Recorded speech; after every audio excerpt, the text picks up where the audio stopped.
네, 안녕하세요. 그래비티입니다. 2020년 전공 A 10번 문제, 해양 문제 보겠습니다. 그림은 심해에서 생성된 주기 10초인 파랑이 수심 2m인 해안에서 0.5m 파고로 전파되는 형태를 나타낸 모식도이다. 이때 파랑의 파속을 구하시오.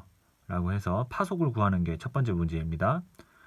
자, 그리고 이 순간 A, B 지점에서 물 입자의 운동 방향을 그림에 표시된 번호를 이용하여 순서대로 쓰시오 라고 했습니다.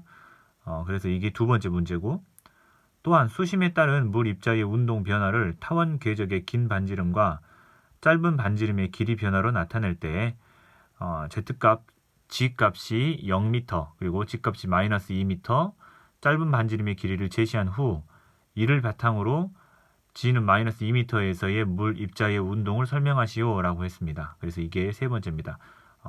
0m, 마이너스 2m의 짧은 반지름의 길이를 제시하는 것과 여기서의 길이를 제시하는 것, 그리고 이 마이너스 2m에서의 물입자의 운동 설명하는 것, 이렇게 해서 세 번째 문제입니다. 자, 첫 번째 물어봤던 이 파속을 구하는 것부터 해보시죠. 자, 그림은 지금 이렇게 되어 있는데 이게 천해파인지 이제 심해파인지는 지금 모르는 상황이죠. 그런데 이제 천해파라면 이제 우리가 잘 아시는 것처럼 이제 반대로 수심보다 수심의 20배를 했는데도 이제 파장보다 작은 경우 이런 식의 상황일 때 천해파다 이렇게 말할 수가 있죠. 그런데 이제 여기서는 지금 파장의 길이가 얼마인지 제시되어 있지는 않아서 천해파인지 심해파인지 이제 확정할 수는 없지만 지금 그 다음 문제에 보면 물 입자의 운동이 타원 궤적으로 된다고 해 있어요. 그래서 이제 그 물리해양학에서도 나온 것처럼 이제 심해로 들어갈수록 계속 원운동으로 반경만 작아지는 원운동의 입자 운동이 나타난다면 심해파, 그리고 타원 운동이 나타난다면 천해파, 이렇게 이제 알고 계시죠? 그래서 타원 궤적이 나타난다는 것을 봐서 천해파를 가정하고 풀 문제를 접근하면 되겠습니다. 그렇게 접근을 먼저 해보시게요. 천해파라면 이제 속도가 루트 GH죠. 근데 이제 중력가 속도를 10으로 줬습니다. 그리고 이제 수심은 맨 처음에 2m라고 되어 있어요. 그래서 이렇게 쓰고 루트 20이 되는 것이고, 이렇게 되는 것이고, 이렇게 되는 것이죠. 아까 루트 5를 2.25라고 줬네요. 2.25. 그래서 이걸 계산하면 4.5m/s가 이 파의 그 파속이 되겠습니다. 그래서 파속 지금 구했습니다. 이거를 그 이제 천해파인지 심해파인지 확인하는 식으로 이제 한번 연결을 해보면 이렇게 할 수 있어요. 이 속이 이렇게 주기분의 파장 이렇게 구할 수가 있는데, 이게 주기가 10초라고 했어요. 그리고 파장은 지금 몰라요. 근데 이제 지금 이 파속이 4.5로 구해진 거니까 이 파장은 45가 되는 것이죠. 그리고 수심이 2m라고 했으니까요. 이렇게 하면 40이 되는 거고, 그러면 45보다 작으니까 천해파인 것을 확인할 수가 있습니다. 자, 그리고 이제 두 번째로 이제 물어보는 것은 이 순간 A, B 지점에서 물 입자의 운동 방향을 그림에 표시된 번호를 이용하여 순서대로 쓰라는 것인데요. 이제 A 위치가 여기 있고 B 위치가 여기에 있습니다. 그리고 파랑의 전파 방향이 이제 또 중요한데요. 파랑의 전파 방향이 지금 오른쪽 방향입니다. 파랑의 전파 방향이 오른쪽이냐 왼쪽이냐에 따라서 A, B 입자의 운동 방향이 달라지거든요. 그래서 파랑의 전파 방향을 꼭 확인하셔야 되겠습니다. 자, 지금 파가 이렇게 있고 가운데에 지금 이렇게 해수면이 있는 거죠. 근데 지금 A는 지금 여기에 찍혀져 있는 거고 B는 여기에 찍혀져 있는 상황입니다. 그리고 이제 이렇게 해서 또 마루가 나오고 이제 여기가 골이고요. 자, 그리고 지금 오른쪽으로 이동한다고 했으니까 그러면 그 다음 바로 다음 순간에는 이 파는 이렇게 움직일 거예요.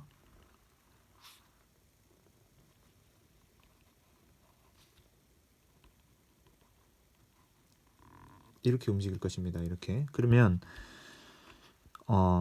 자, 지금 이런 파동에서 이런 지금 물결파 같은 경우는 지금 매질이 물인 이제 파동이죠. 매질이 물인 파동. 근데 이제 이렇게 파동이 전파가 될 때, 전달이 될 때 그 매질은 같이 이동하지 않고 제자리에서 상하 진동 운동을 한다. 이렇게 되어 있습니다. 그래서 이 해수면을 이루고 있는 각각의 물 입자들은 파동을 따라서 같이 이동하는 것이 아니죠. 그래서 제자리에서 위아래로 진동 운동만 하는 것이죠.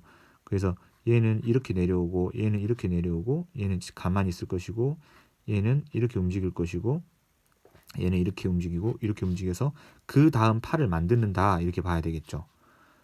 그리고 이렇게 이런 식으로 계속 움직입니다. 그래서 이제 각 파동을 이루고 있는 매질은 상하 진동 운동만 하고 전파되는 것은 에너지만 전파된다. 이제 이렇게 되어 있습니다. 이제 공구 개정 2009 개정 교육 과정에서 이제 중학교 2학년 교과서에 이제 이 내용이 나와 있는데 이때에 그런 내용이 이제 있었습니다. 지금 2015 개정 교육 과정에서는 1학년 교과서로 이제 내려갔는데 교과서를 확인해 보니까 이렇게 파에 대해서 자세하게는 다루지는 않았더라고요. 자, 어쨌건 그래서 A는 위로 올라가는 것이고 B는 아래로 내려오는 것입니다. 지금 이제 그 보기에 보면 이렇게 1, 2, 3, 4 화살표로 이렇게 되어 있는데 이런 표면에 있는 물 입자의 운동 방향 같은 경우는 상하 운동만 매질이 이동하지 않고 상하 운동만 하는 것이기 때문에 2번하고 4번은 될 수가 없는 상황인 거고 1번하고 3번 중에서 이제 고른다 이렇게 보시면 되겠죠.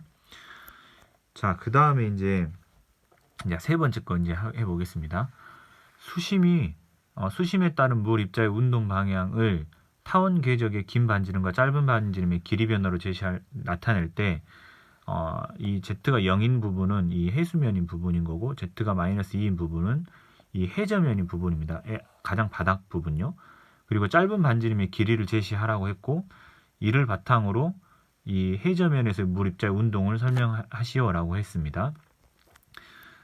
자, 그런데 우리 이제 천해파 같은 경우는 이제 표면에서의 이제 운동이 점차 단반경이 짧은 반지름이 점차 감소하면서 해저면에서는 긴 반지름만 있고 그 다음에 짧은 반지름은 0이 돼서 해저면에서는 왕복 운동만 한다. 지금 이렇게 작성하시면 되거든요. 답은 이제 그렇게 되는데 영상을 이제 준비하면서 이제 어떤 딜레마가 생겼냐면 제가 좀 전에는 이게 표면에 있었던 입자들이 상하로 운동만 한다. 상하로 이렇게 진동 운동만 한다라고 말했는데 그 다음에 이렇게 얘기하는 것은 이제 타원 운동 혹은 원 운동을 하는 상황이 된 거죠. 그래서 이제 심해파 같은 경우는 입자들이 원 운동을 한다. 그리고 그 반경이 점차 작아지면서 심해로 올수록 원 운동의 그 반경이 작아진다라고 이제 설명을 하죠. 우리 물리해양학 책에서 이제 이런 그림인 거죠. 217쪽에 있습니다. 물리해양학 그림. 그 다음에 이제 천해파 같은 경우는 이제 어떤 상황이냐면 이런 상황인 거죠. 이런 식으로 작아져서 이제 해저면에서는 왕복 운동만 하는. 근데 이제 그래서 어떤 딜레마냐면 제가 이제 표면에서는 지금 아까 이거 설명할 때 위아래로만 움직인다 했는데 원운동 혹은 타원 운동을 한다는 것이 이제 딜레마가 생긴 거예요. 그래서 이제 어떻게 해결을 했냐면 이렇게 해결을 했습니다. 한번 정리해 보겠습니다. 제가 한번 이거 정리를 간단히 하고 또 보여드릴게요. 물결파라고 하는 것은 이제 수면파라고도 하는 것 같아요. 이거는 지금 제가 그냥 지금 막 나름 정리한 것입니다. 그래서 사실과 다를 수가 있고 또 혹시 다른 의견 있으시면 또 댓글로 남겨주시면 감사하겠습니다. 물결파는 이제 곧 수면파라고도 이제 해석할 수 있는데 이제 원어로는 이제 워터 웨이브고요. 근데 이거를 두 개로 분류를 할 수가 있습니다. 어떤 분류냐면 표면파라고 하는 것은 해수면 혹은 이제 물의 표면에서 나타나는 이제 파동입니다. 이것은 이제 횡파입니다. 파동의 진행 방향과 매질의 진동 방향이 수직인 경우입니다. 그래서 파동은 이렇게 진행하는데 매질은 상하 운동을 하고 있으니까 파가 이쪽으로 전파되면서 이 각각의 매질들은 상하 운동만 하는 것이죠. 그래서 수직 방향이니까 이건 횡파입니다. 그리고 그 다음에는 뭐냐면 내부파입니다. 내부파. 이 내부파라고 하는 것은 물의 내부 안에서의 파동입니다. 그래서 이거는 종파와 횡파의 합성으로 나타난다. 이렇게 되어 있습니다. 그래서 이걸 한번 보여드릴게요. 제가 이제 한참 찾다가 그 초록창에서요. 뭐라고 검색하시면 되냐면 수면파라고 검색하시면 됩니다. 수면파라고 검색하시면 이제 뭐가 있냐면 물 입자는 물 표면의 수직 방향으로 상하로 반복 운동을 하고 수평 방향으로는 파동의 위상이 전달된다. 이렇게 되어 있습니다. 근데 이제 수면파는 표면파랑 종파와 횡파의 합성으로 이루어진다라고 되어 있어요. 그러니까 표면파라고 하는 거 하나랑 종파랑 횡파의 합성으로 된 거 하나랑 이렇게 이제 나눠진다는 말이 되는 것 같아요. 자, 그래서 여기도 보면 있습니다. 이걸 봐볼게요. 표면파에 대한 내용이 이제 이게 표면파에 대한 내용이 이제 여기가 있고 이 종파랑 횡파의 합성이라고 했던 그 내부파라고 하는 내용이 이제 여기가 있습니다. 수면파 중에서의 내부파, 수면파의 내부파는 이라는 말이 지금 제가 이렇게 아까 정리한 것에서 수면파의 내부파를 말하는 것입니다.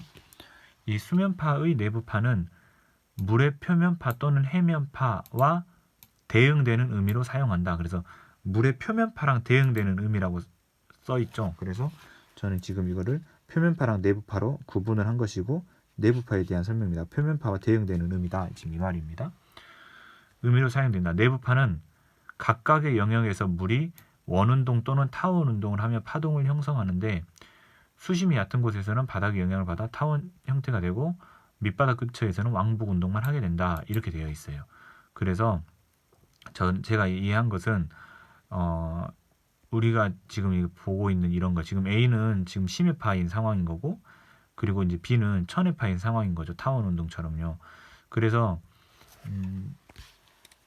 이렇게 표면파 같은 경우는 상하로 움직이는 그래서 표면에서의 상황 이렇게 입자의 운동을 설명할 때 위아래로 진동한다고 설명해야 되는 것이고 내부파 같은 경우는 심해파 같은 경우는 원운동을 한다. 그리고 심해로 들어갈수록 수심이 깊어질수록 반경이 줄어드는 원운동이 된다. 이렇게 돼야 되고 천해파 같은 경우는 장반경과 단반경 중에서 단반경이 더 짧아져서 이렇게 해저면에서는 수평 운동을 한다. 이렇게 접근해야 되겠습니다.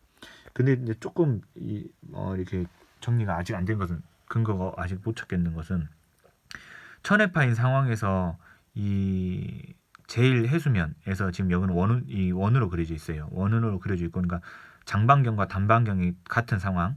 근데 점차 이렇게 심해로 깊어지면서 장반경은 그대로인데 지금 여기서는 장반경도 좀 줄어들고 있네요. 단반경이 처음에는 게 원이라는 것이죠. 그런데 우리 물리해양학 체계는 보면 처음도 이렇게 타원으로 그려져 있어요. 처음에도 타원으로 그려져 있고 이제 체계는 이 물리해양학 체계는 장반경의 길이는 변하지 않는다. 단반경만 줄어든다. 이렇게 되어 있거든요.